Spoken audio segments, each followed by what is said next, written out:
The mourners at the four-star general's funeral were about to learn a powerful lesson they would never forget, but none of them knew it yet. It was a somber day, filled with respect and reverence, and the grand hall stood in solemn silence. Flags draped the coffin, and the weight of the moment pressed down on everyone present.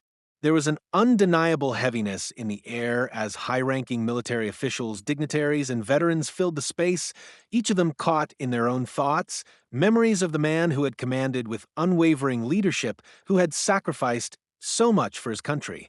The hall was thick with grief, but it was also heavy with something else, an unspoken tension, a sense that something was about to change.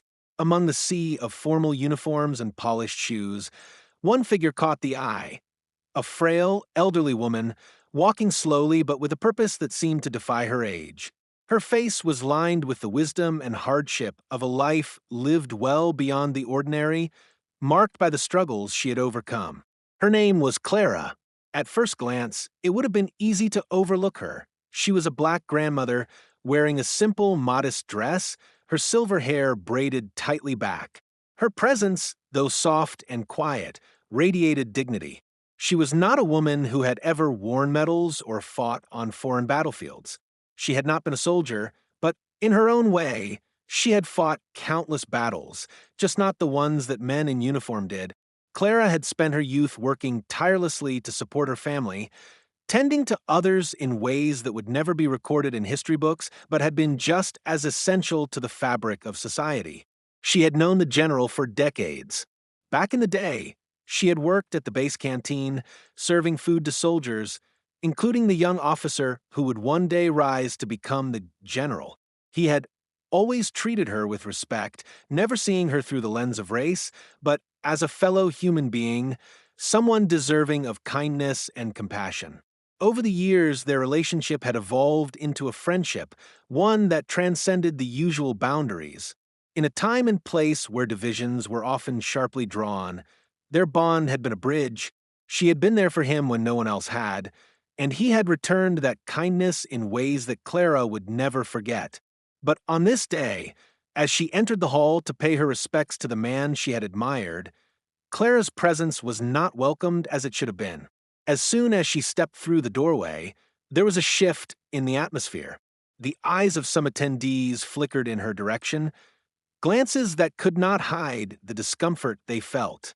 Whispers rippled through the crowd, their voices barely a murmur, but full of judgment. In their eyes, Clara did not belong in the same space as them. She was not one of them, and in that moment her status as a guest, as a friend of the deceased, seemed irrelevant. The cold stares and the murmurs grew louder as Clara made her way toward the front of the room. She had been invited by the general's family. Her presence here was no mistake. Yet, as she walked, two security officers stepped forward, their uniforms crisp and their postures rigid. Their eyes scanned her, and without a word, they blocked her path. "Sorry, ma'am," one of the officers said, his tone dismissive. "You can't sit here. This section is reserved for family and dignitaries only." Clara felt her heart sink as the officer's words landed on her like a cold slap. She had faced exclusion before, but this was different. This wasn't some small slight or misunderstanding, it was a public dismissal. The funeral of the general was supposed to be a place of unity where everyone who had been touched by his service could come together in their mourning. Yet here she was singled out, standing in the middle of a room filled with people she had once stood beside in times of struggle, suddenly unwelcomed. For a moment, Clara simply stood there, her feet rooted to the spot, unable to move. She could feel the weight of the room's judgment pressing in on her. There was an air of disbelief around her, as if it was somehow impossible for someone like her to occupy the same space as those who had earned the right to be there. She could have argued, could have stood her ground and demanded the respect she deserved. But Clara had learned long ago that fighting for respect in a room full of closed minds was often a lost battle. She didn't need to argue her worth to them. She knew who she was. Still, the sting of being treated this way, in the very place where the general's memory was meant to unite people, left her reeling. Clara began to turn away, the ache in her chest growing with every step. She had never imagined that her place at this funeral, invited by the general's family, a friend, would be questioned in such a humiliating way. Her feet shuffled slowly toward the back of the hall, the eyes of the room following her every movement. But just as she reached the rear of the room, a voice, loud and commanding, broke through the silence. "Hold on." The voice was deep, familiar, and it rang through the hall with authority. Clara stopped in her tracks, a wave of recognition sweeping over her. The crowd turned, eyes darting to the front of the room, where none other than General Thomas Henderson stood. He was tall and composed, his uniform crisp and his gaze unwavering. The general had served under the very man they had come to mourn, and now he was about to make a statement that would ripple through every person in that room. "Clara," General Henderson continued, his voice strong enough to silence the murmurs, "you belong here, right here with the family." The two security officers froze, caught off guard. They glanced at each other, clearly unsure of what to do next. But General Henderson, whose reputation for leadership was only rivaled by his integrity, did not hesitate. He walked forward, his commanding presence parting the sea of people. The officers made no move to stop him. "I don't care what your protocols say," General Henderson added firmly, turning to the security guards. Clara was as much a part of this general's life as anyone else in this room. "You will let her pass." The room, once thick with tension, seemed to hold its breath. Clara stood still, her heart racing as the weight of what was happening began to sink in. She had never expected this, never dreamed that someone would stand up for her like this. But here was a man of power, a man who had known the general well, standing in her defense, ensuring that she could take her rightful place. Clara met his gaze, and for the first time in what felt like forever, she felt the warmth of acceptance. General Henderson's words had broken the silence and shattered the walls that had threatened to separate her from her rightful place. And with that simple act of defiance, the general's legacy lived on, showing everyone in that room the true meaning of honor, respect, and the bonds that connect us all, no matter the color of our skin or the barriers society tried to impose. The silence in the hall was deafening. As General Henderson's words rang through the room, Clara stood frozen, caught between disbelief and a strange, blooming sense of hope. She had been part of this world once, back when the general was alive, but it had always felt like an outsider's place, a visitor passing through without ever truly belonging. Now, standing in the spotlight of Henderson's authority, she realized she was no longer an outsider. She had been seen, recognized, valued, and brought back into the fold, not as a token of diversity, but as someone who had earned her place by loyalty, by friendship, and by the general's own unwavering respect. The two security officers stood still for a moment, their faces showing clear discomfort. Clara could feel their eyes on her, sizing her up, unsure of how to handle the situation. Their professional training likely never prepared them for such a direct challenge to their orders from a man of Henderson's rank. But despite their unease, they didn't move to stop her. Clara, still stunned by the weight of Henderson's words, could feel the room shift in real time, the tension loosening, the distance between her and the other mourners narrowing, as though a bridge had been built between them, one word at a time. Clara was not only a friend of the general's, she is a part of the fabric of this community. General Henderson continued, his voice commanding yet filled with undeniable warmth. "You will let her pass." Clara, almost overwhelmed, locked eyes with Henderson. He didn't look at her with pity, nor with the casual acknowledgement she had sometimes gotten in the past from others. There was no hesitancy or awkwardness in his gaze.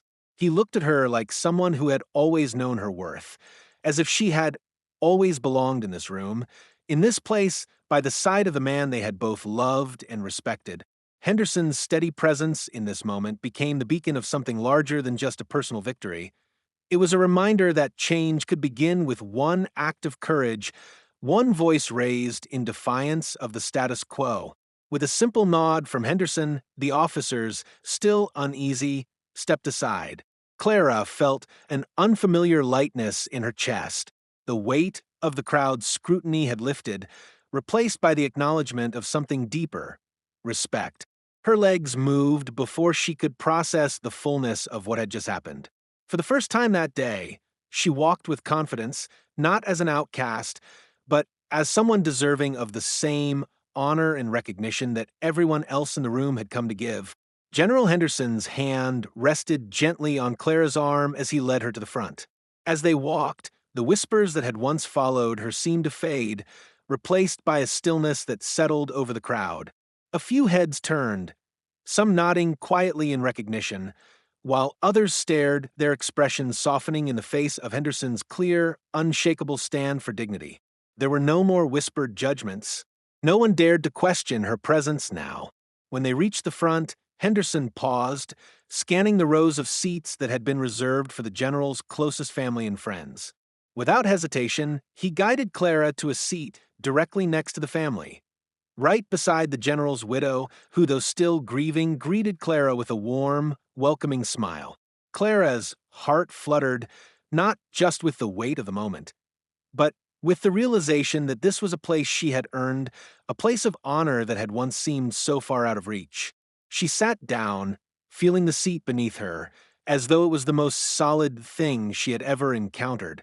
For a moment, Clara allowed herself to close her eyes, letting the quiet hum of the ceremony wash over her. The voices around her continued, but they no longer felt distant or cold.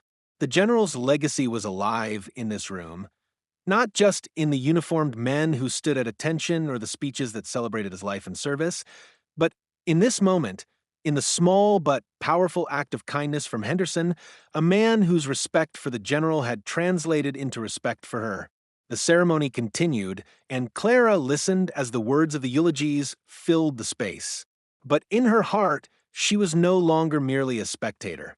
She had become part of the very fabric that had held the general's world together, no longer separated by the invisible lines that had once divided her from the rest. The general's legacy wasn't just in the medals he had earned or the ranks he had ascended. It was in the lives he had touched, the people he had uplifted, and the bridges he had helped build. Even in death, the general continued to bring people together, just as he had always done. As the ceremony neared its conclusion, Clara reflected on the years of her life, the times she had spent helping others, the struggles she had faced, and the quiet victories she had won. There had always been a sense of purpose in everything she had done, but this moment, this recognition, made everything fall into place. She had never needed to be seen as an equal to anyone else.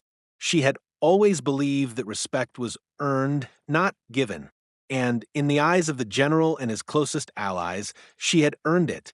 Today, that respect was no longer just a memory, it was a living, breathing truth. When the ceremony finally ended, people began to file out of the hall, each one carrying their own thoughts about the general's life and what he had left behind. Clara remained seated for a moment, taking it all in. She didn't need to rush. She had her own quiet reflection to attend to. The room was no longer filled with the coldness that had marked her arrival. Instead, it had transformed into a space where barriers were broken, where differences were set aside in favor of something far more meaningful: unity, respect, and shared humanity. General Henderson approached her again as the last of the mourners left the hall. He offered her a quiet smile, his eyes reflecting both the weight of the moment and a sense of quiet satisfaction. "You were always meant to be here, Clara. I'm glad we could make that right." Clara smiled back, her eyes glistening. "Thank you, General Henderson. I think the general would have been proud of you today." Henderson nodded, his expression serious but filled with the warmth of someone who understood that true honor wasn't about titles or positions, but about standing up for what was right no matter the cost. He glanced around the hall one last time, his gaze lingering on the empty seats. "He'd be proud of us all," he said softly, turning to leave. Clara stood as well, her heart lighter than it had been in years. She may have come to the funeral as an outsider, but she was leaving with something far more valuable than she had ever imagined: a newfound respect, not just from others, but from herself. The general's legacy lived on, not just in the grand gestures or the stories told about him, but in these small, meaningful moments that rippled through a community, forever changing the lives of those who had been lucky enough to know him. And as Clara walked out of the hall, she knew that the general's death had been more than just the end of an era. It had been the start of something new, a new chapter where respect, kindness, and unity were the values that would guide them forward. The general's spirit would live on through them all. Thank you for reading. If you were moved by this story and want to hear more inspiring tales of courage, unity, and transformation, be sure to subscribe to Expect Stories. Stay tuned for future chapters that will tug at your heartstrings and remind us all of the power of standing up for what's right. Join us and be a part of the journey.